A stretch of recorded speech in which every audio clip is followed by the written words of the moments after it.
actually boils down to is that you have to work on yourself and work on becoming aware that your point of view is the generator of what you view.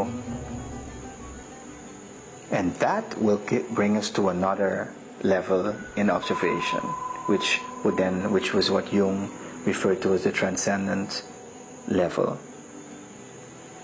And that level, there is no more, things are no more particles, but then we think in terms of fields and waves, and then the observer simply becomes much more aware that what he or she observes is actually what we're asking for, and what we ask we shall receive. And so this takes us to a whole new level of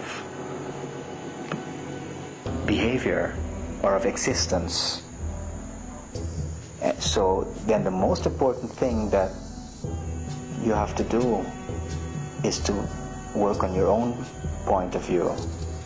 Now, given the old paradigm, we work on the world. We have to do something to the other, or we have to do something to the child, or if we are in a conflict situation, we want to remove what is experienced as a problem out there.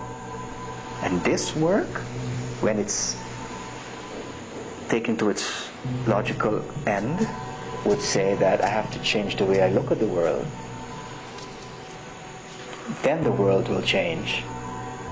If I look at cancer as an enemy, and I subsequently conceive of it as a war on cancer, then I will create that enemy. I will make cancer into this enemy.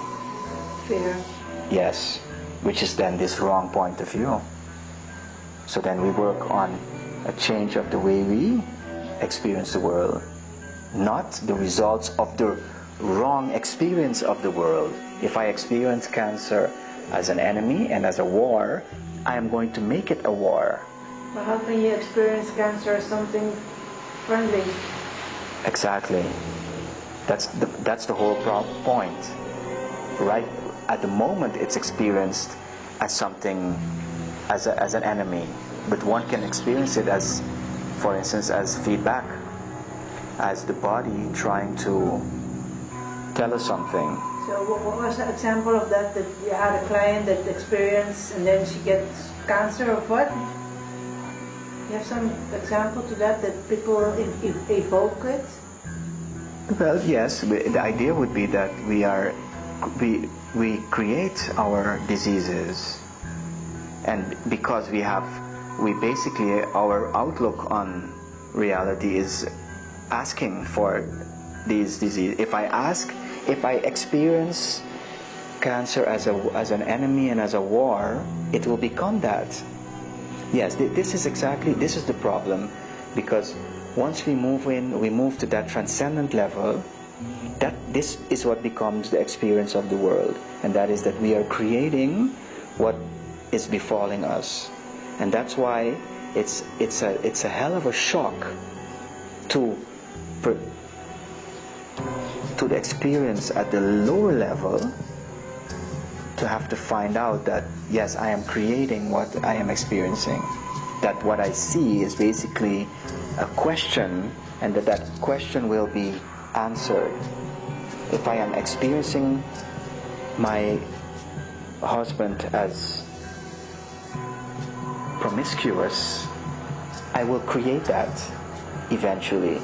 That's why, yes, that's why this understanding of observation is shocking, because we still tend to fall back into this separation of the looked and the looker, but they are one. And when we can deal with that at a yet deeper level, which we call the transcendent level, then nothing is separate. The cancer is a part of me. My body is creating that cancer. So at some level, I am creating it. You understand? Because it's part of him. Yes, everything that occurs in my body, is my creation. And of course, this approach is taking us even beyond that, and that means that what is around me is also my. So the correct self-concept, which creates this field of view, is that the field is the self.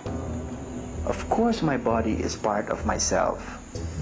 So of course, at some level, I am running a belief or a program that is generating what my body is creating. But what happens in this fragmented sense of self is that I tend to experience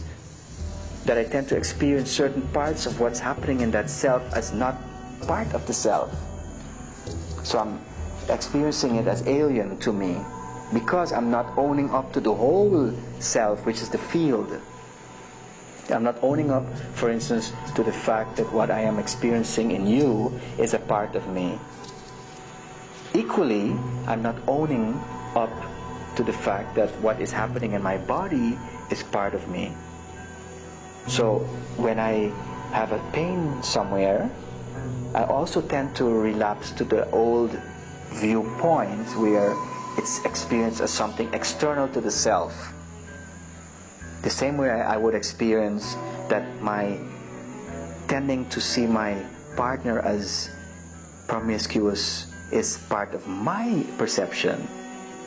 You see, we tend to relapse into that sense of separateness to what is experienced, be it the body or be it the other. And the transcendent function experiences the whole as self, and that's a hell of a challenge, and one cannot think oneself into that transcendent experience. One can only, by hooking up the looker and the looked, which is like the medicine to heal the self, of which everything else is a result. Only by systematically practicing this, constantly realizing that what I am seeing out there is a part of me. You see, everything we see in everybody is things that everybody has in them, but we tend to see them as external. I'm also an addict. I'm also a liar. But we tend to see these things as external. But when we just simply work on hooking up the looked and the looker and catching our projections, slowly but surely the two sides of the self connect. And then you get this leap to a more expanded state of self. Yes, and then that sense of self does not see things as separate anymore. So then, of course, the pain in my arm, I will tend to experience it as I am creating it at some level. And then you get the shift of what does it mean? What does the pain in my arm mean? The old paradigm tries to understand the body in terms of how, mechanics, left brain mechanics, and as separate from the observer, the person, the host.